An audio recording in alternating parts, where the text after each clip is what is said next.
अच्छा, ये बताइएगा कि सिफारती पासपोर्ट जो है वो तो फॉर्मर प्राइम मिनिस्टर को मिलना चाहिए, वो तो मुल्क के कवानीन के मुताबिक है, लेकिन ये जो कहा जा रहा है कि नवाज शरीफ साहब फिल वक्त अपील्स उनकी हैं, लेकिन फिल वक्त वो मुल्जिम नहीं मुजरिम कोर्ट से करार दिए गए हैं, तो क्या इस सूरत में उनको मिलना चाहिए था सिफारती पासपोर्ट? देखिए, अगर पाकिस्तान ट्रैवल करना चाहते हैं और आके कानून के सामने सरेंडर करना चाहते हैं, और जो केस जिस तरह मरियम बीबी का केस था, सिमिलर केस उनका है, वो अदालत के ऑर्डर में लिखा है कि जब मियां नवाज शरीफ वापस आए तो वो अदालत से रुजू करके अपना राइट असर्ट कर सकते हैं। तो मेरा ये ख्याल है कि वो वापसी की तारीख का जब भी ऐलान करेंगे, वो कोई एज अ खुदा ना खासा एज अ फ्यूजिटिव या एज एन एक्सकॉन्डर नहीं होगा।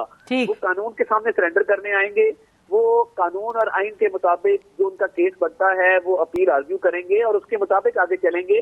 तो पाकिस्तान ट्रैवल करने के लिए अगर एक प्राइम मिनिस्टर को ट्रैवल डॉक्यूमेंट रिक्वायर्ड है, तो वो इमरान खान साहब भी अगर वो नाअहल हुए हैं तो उनकी इंटाइटलमेंट भी है डिप्लोमेटिक पासपोर्ट की, तो वो बिल्कुल मिलना चाहिए। मेरा नहीं ख्याल कि कोई केस हो जाने से वो राइट आपका टेक अवे होता है, because that entitlement is as per the former prime minister entitlement. ठीक है।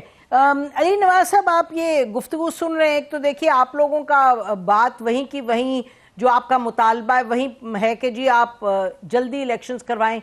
वो तो क्लियरली जैसे जैसे वक्त गुजरता है दिखाई ये दे रहा है कि जो हुकूमत वक्त है वो बिल्कुल इस पर राजी नहीं हो रही, और उसके अलावा भी कोई भी हमें नज़र नहीं आ रहा किसी भी पावर सेंटर से कोई इस तरह का प्रेशर पड़ रहा है। तो आप अब लॉन्ग मार्च पर चले हैं, लेकिन आपकी जो डिमांड है वो पूरी होती हुई फिल वक्त तो नज़र नहीं आ रही। Thank you. अच्छा, सबसे पहले तो हमारी गवर्नमेंट से कोई डिमांड नहीं, और ना गवर्नमेंट के इख्तियार में कुछ है। जब गवर्नमेंट आई थी, इनके खुर्रम दस्तगीर, जावेद लतीफ़ और बाकी सारे लोगों ने कहा था, हमें डंडा दिखाया गया था, हमें डराया गया था और कहा गया था कि तकर्री होनी है, उसके बाद हम सारे नाअहल हो जाएंगे, इसलिए हम गवर्नमेंट के अंदर आ गए। ना ये मतलब इनके पास कोई इख्तियार है। और अब बाकी बातें भी जो आपने इंट्रो में कर रही थी कि फाइनेंशियल मैटर्स, मुल्कों के साथ क्या ताल्लुकात होंगे, तो वो एक मजाक है। इनके इख्तियार में है क्या? इनको क्या पता इनकी फॉरेन पॉलिसी क्या है? आप वो इसहाक डार साहब कह के आए थे कि मैं डॉलर 100 रुपये पे ले आऊँगा, 170-80 पे ले आऊँगा, और उस दिन के बाद जब से वो अमेरिका से होके आए हैं IMF के साथ निगोशिएशंस करके, वो तो मुझे इसहाक डार साहब नजर आना ही बंद हो गए हुए हैं। तो ये तो बेचारों के पास है कुछ नहीं। जहां बात होनी चाहिए, जहां निगोशिएशंस होनी चाहिए, जहां प्रेशर डालना चाहिए, मैं वहां डाला जा रहा है। हम जमहूरी लोग हैं, हम यही कर सकते हैं। हम तो ये नहीं कह सकते कि हम मुल्क के टुकड़े कर देंगे, हम तो ये नहीं कह सकते कि पाकिस्तान अगर ये शख्सियत ना हुई, ये शख्सियत नहीं हुई तो ये हो जाएगा, फलां हो जाएगा। हम जमहूरी लोग हैं। पाकिस्तान तहरीक-ए-इंसाफ वाहिद जमात है जो पाकिस्तान के कुर्रे अर्ज के अंदर है। 4 जगह हमारी गवर्नमेंट है, 1 जगह मेजर अपोजिशन के अंदर हम हैं। फेडरल गवर्नमेंट 156 सीटें हमने ली हुई हैं, लोगों ने हमें मैंडेट दिया था वजीर आजम बनाने का। तो ये बाकी तो बातें हैं। और जहां तक रहा सफारती पासपोर्ट, ये एक और भोंडा मजाक है पाकिस्तान के साथ। एक प्राइम मिनिस्टर, जो करंट प्राइम मिनिस्टर को डेली मेल के केस के अंदर उनको तलब किया जा रहा है, वहाँ इंग्लैंड के अंदर हमारी जो पाकिस्तान की इज्जत अफजाई हो रही है वो आपके सामने है। वो उधर जवाब देने से कासिर हैं। दूसरे पाकिस्तान से भाग के गए हैं। और जो पाकिस्तान से लोग इलीगली जाते हैं या पाकिस्तान से भागते हैं, अदालतों से एब्सकॉन्डर होते हैं, उनके लिए एक तरीकाकार सेट होता है। उनको जब वो पाकिस्तान आना चाहते हैं, उनको एक टेम्परेरी पासपोर्ट दिया जाता है जिससे वो सिर्फ ट्रेवल कर सकते हैं वापस पाकिस्तान। एक एब्सकॉन्डर को जो 50 रुपए के जमानत के पेपर्स पे करंट वजीर आजम के बाहर भागा हुआ है, इस्लामाबाद हाई कोर्ट उसे भगोड़ा करार दे चुकी हुई है। तो मुझे बताएं, ये तो पाकिस्तान के आप मजाक उड़ाया जा रहा है ना।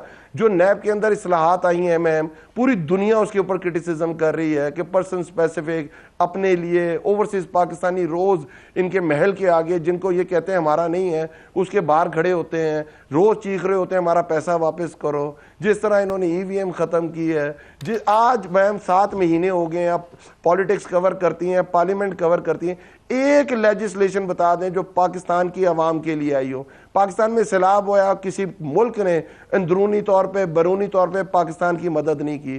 पाकिस्तान का कोई दोस्त आगे नहीं बढ़ा, इन पे किसी को इत्मीनान ही नहीं है। मैं मजबूर वजीर आजम हूँ, उसको आप मुझे बताए ना क्या होगा। नहीं, आप बहुत सी आपने बातें की, आपने कहा फॉरेन पॉलिसी की, अब आप बताएं। चाइना का स्टेट विजिट हुआ, सऊदी अरेबिया का हुआ, SCO समिट हुआ, तो आपके दौर में जब ये लोग कहते थे कि फॉरेन पॉलिसी मजाक हो रही है, उस वक्त हम कहते थे नहीं अब तो फॉरेन पॉलिसी ठीक बात है, नहीं, ये फॉरेन पॉलिसी कोई मजाक तो नहीं है, these are serious trips that have taken place. आप लोगों की आपस की लड़ाई अपनी जगह ही, पर लेकिन वो रिजल्ट ओरिएंटेड होती है।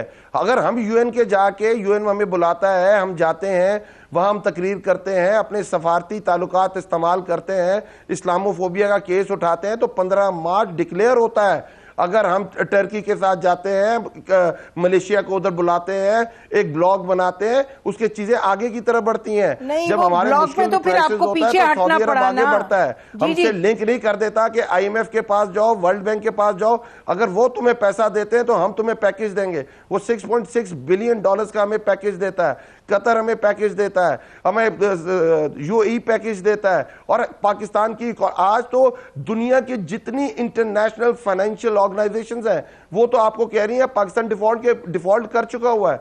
आपका सुकूक बॉन्ड देने के लिए आपके पास पैसे नहीं है। आपका सुकूक बॉन्ड इस वक्त 63% माइनस में है। 84 पे चला गया, बेचने जाए बढ़ गया, बेहतर हो गया, नीचे बिक रहा है।